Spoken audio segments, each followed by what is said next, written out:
La délégation vient de sortir un bilan des 5 ans. J'ai souhaité que nous le fassions. Un bilan de 200 pages qui est sur le site de l'Assemblée et qui montre les avancées que nous avons réalisées pendant cette mandature. Il faut dire que nous avons bénéficié d'une conjoncture très favorable. En ce sens, il y avait à la fois un gouvernement paritaire, un ministère aux droits des femmes, et je le redis, c'est un élément très important d'une politique transversale égalité. S'il n'y a pas de ministère identifié qui est aux réunions du Conseil des ministres, c'est un sujet qui est oublié. Et donc, le ministère est une grande importance. Nous avons aussi un élément très nouveau de gouvernance qui est le Haut Conseil à l'égalité, qui a été créé en 2012 avec Daniel Bousquet et qui nous a énormément rendu service par ses études, ses alertes, ses propositions d'amendements sur certaines lois, nous doublant notre travail et l'amplifiant énormément. Donc ça, c'est une conjonction très favorable. Ensuite, une volonté vraiment de l'exécutif de faire du droit des femmes un enjeu de ce mandat. Nous sommes donc intervenus dans différents domaines. L'un des plus symboliques, si je puis dire, mais pas seulement, c'est la parité. Nous avons mis la parité dans toutes les lois, dans tous les organismes, les départements. Ça a été spectaculaire, puisqu'on est passé de 14% à 50% de femmes. Il reste les exécutifs à gagner, le président du département.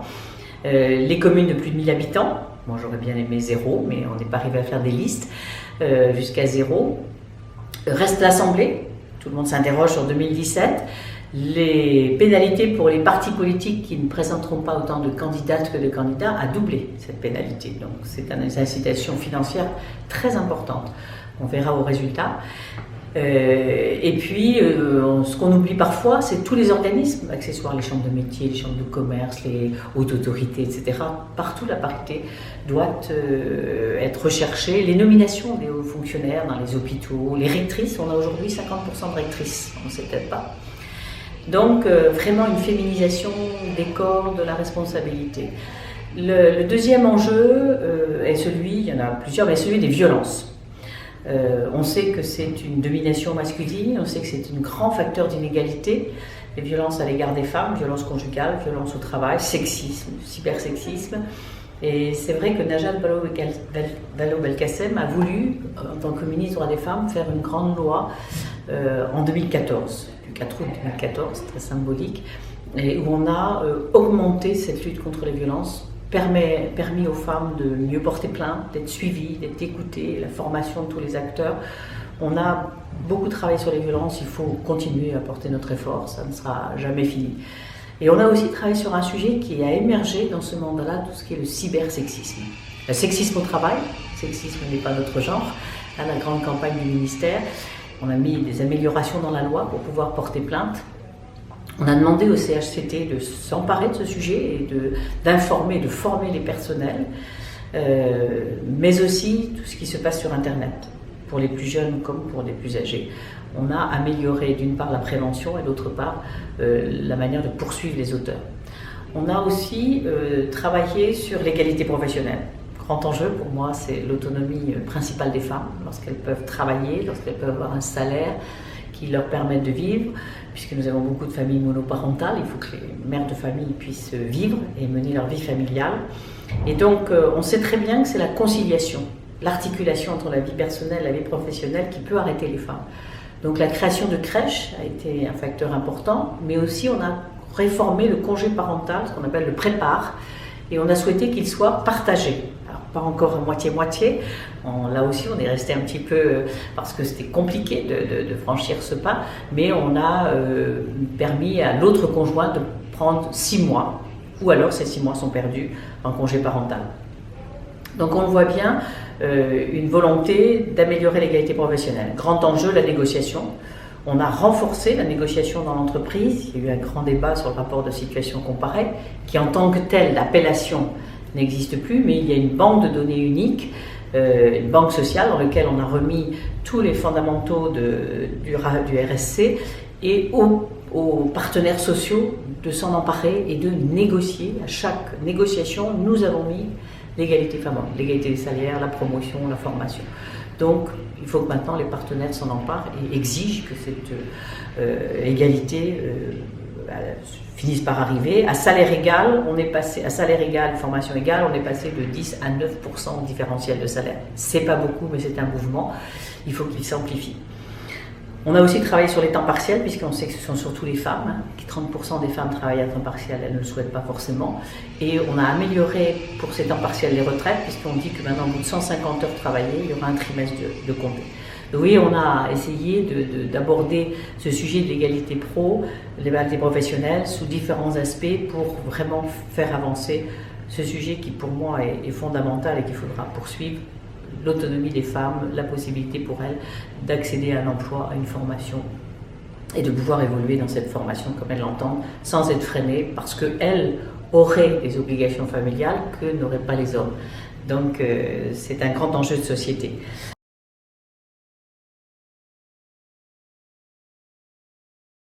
Alors quand on parle des femmes, on parle aussi de violence. On sait que les femmes sont plus sujettes à des violences conjugales, puisque une femme meurt encore tous les 3 jours sous les coups de son conjoint ou ex-conjoint. Il y a un viol toutes les 8 minutes en France, donc une domination masculine forte et contre laquelle nous voulons renforcer la lutte. Il y a une grande loi cadre depuis 2010 en France. Elle a été améliorée en 2014 avec le téléphone grand danger, avec l'ordonnance de protection, avec les personnels qui accueillent ces femmes mieux formées. On a renforcé cette lutte. On a une enquête virage qui va arriver, qui a été financée là, pendant ce mandat, qui va analyser auprès de 30 000 personnes ces violences, en demandant aussi aux hommes, auteurs ou victimes, ils peuvent l'être aussi. Et donc, on a accentué le travail, il faudra le poursuivre. Ce mandat a adopté une grande proposition de loi portée par la DDF, la loi pour l'abolition du système prostitutionnel, la lutte contre le système prostitutionnel et le fait que la France est abolitionniste. Ça veut dire quoi? Ça veut dire que pour nous, les personnes qui se prostituent sont des victimes. Victimes de la traite, victimes de problèmes économiques, victimes d'une enfance souvent de maltraitance. Et donc, elles ne doivent pas être pénalisées, ne doivent pas être condamnées. On a enlevé le délit de racolage. Mais pour nous, la prostitution, c'est un facteur lié à la traite, à l'arrivée de jeunes femmes ou jeunes hommes, mais surtout des jeunes femmes d'Afrique, d'Europe de l'Est et à Paris de Chine, qui sont victimes de réseaux, qui sont victimes de promesses fallacieuses de venir travailler en Europe et d'avoir un bon métier, et qui se retrouvent sur les trottoirs de nos villes. Et donc, nous considérons, et c'est la réalité, que le corps des femmes n'est pas une marchandise, et que ceux qui achètent doivent être pénalisés pour montrer qu'il faut stopper ce commerce. Et donc, on poursuit plus les proxénètes, y compris sur Internet, mais on pénalise aussi les clients, parce que c'est eux qui sont demandeurs. S'il n'y a plus d'offres, s'il n'y a plus de demandes, il y aura moins d'offres ou plus d'offres. Donc, pénalisation des clients, ça a beaucoup fait parler. Pour nous, ce n'est pas le plus important de notre loi. Le plus important, c'est le comité départemental qui sont en train de se mettre en place de suivi de sortie de la prostitution. Dans chaque département, il va y avoir une commission avec tous les acteurs, des associations agréées, et les personnes qui veulent sortir de la prostitution seront accompagnées avec des papiers, un logement, une formation, un accès à l'emploi. Donc pour nous, c'est vraiment une grande avancée, cette loi de lutte. Et la France s'enorgueillit à l'international d'avoir cette position abolitionniste contre des pays voisins qui, eux, sont réglementaristes et qui voient affluer un nombre de personnes prostituées considérable. Donc une position que la France doit défendre, ici bien sûr, et à l'international. Voilà un peu notre bilan. Nous avons aussi la DDF travaillé à l'international. Najat Vallaud-Belkacem, devant les ambassadeurs, avait dit qu'il fallait que la France ait une diplomatie des droits des femmes. C'était nouveau. C'est important. La France est attendue quand elle s'exprime sur les droits sexuels et reproductifs, surtout aujourd'hui avec Trump, qui est en train d'enlever les financements aux grandes ONG, aux ONG qui interviennent sur les droits sexuels. Donc la France doit poursuivre ce travail et cet accompagnement.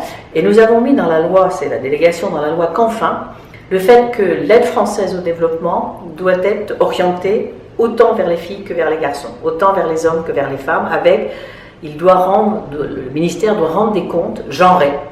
Est-ce que les projets vont vers une école de filles, une école de garçons, vers une structure d'aide aux droits sexuels? Est-ce qu'il y a autant de filles que de garçons qui seront touchés par tel ou tel projet, y compris d'infrastructure? Donc la France s'est dotée de cela et on a montré au moment de la COP 21, par un plaidoyer que nous avions fait, que les femmes sont à la fois les premières victimes et les premières actrices du climat. Et donc timidement pour nous, mais c'était un début, dans la signature de l'accord de Paris, les droits des femmes sont reconnus et les femmes y sont reconnues comme étant des actrices vers lesquelles doit s'orienter le développement, parce que quand elles font l'agriculture en Afrique, quand elles déforestent, c'est elles qui mènent l'activité économique dans certains pays. Donc, et elles sont les premières victimes parce que c'est elles qui partent le plus tard quand il y a des catastrophes naturelles. Donc grand enjeu de la diplomatie du droit des femmes.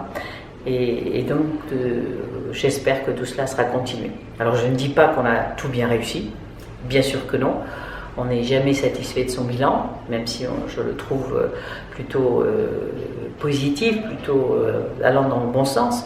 Il reste beaucoup de choses à faire et je pense qu'il faudra que celles qui nous succéderont, ou ceux qui nous succéderont, parce qu'il y a des hommes à la délégation, soient très attentifs aux droits des femmes. Ce sont des droits fragiles.